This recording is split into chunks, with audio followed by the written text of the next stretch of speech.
संगम पर वाक़या थे था। ठीक है जी। हमारे सारे कदीमा 1853 तो 1856 में 2 मरतबा इस मुकाम का उन्होंने दौरा किया सी। ते हड़प्पा 1920 के MP एक्ट 1904 जोड़ा वो कायम के तहत महफूज करार दिता गया। खुदाइयाँ जिन्हों का शामिल किया गया जी 1921 पहले यदि खुदाई की गई सी। फिर 1925 तक जोड़ा कि काम जारी रहा सी खुदाई का। फिर मिस्टर माधो सरोप वाट्स ने 1926 तो लैके 1934 तक इस मुकाम की खुदाई का दोबारा हुक्म दिता गया। 1937 कदीम कब्रस्तान की भी खुदाई की गई थी।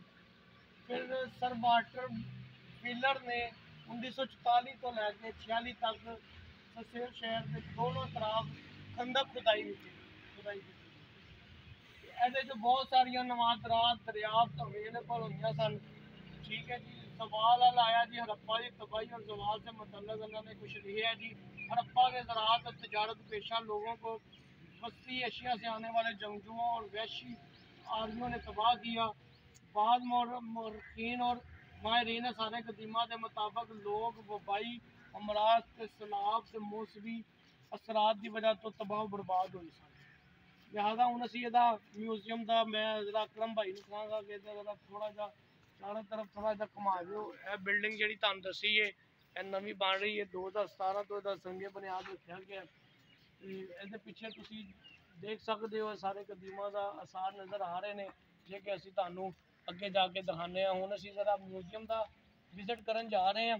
म्यूजियम के कि उन्होंने जरा वीडियो शीडियो बनाने तो जरा मना किया। लिहाजा वो थोड़े जे क्लिप असी तुहानू बाद चो दिखा दें।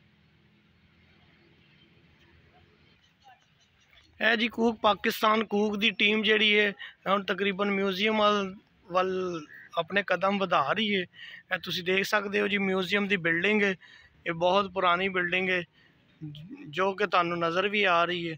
म्यूजियम के एतराफ से इन्होंने एक बड़ा अच्छा पार्क का सिस्टम बनाया जो कि तुम देख सकते हो कि लोग इतने बैठ के अपने गपशप भी कर सकते हैं। एक बड़ा अच्छा विरसा है पाकिस्तान का तो इतने जरूर आना है जी। हड़प्पा म्यूजियम का जोड़ा उन्होंने तख्ती लाई है तुम देख सकते हो जी। 26 मार्च 1967 गौरमेंट ऑफ पाकिस्तान ने इनू जोड़ा काजी अनवारुल हक साहब ने इसका इफ्तिताह किया। तख्ती अवेलेबल है जी।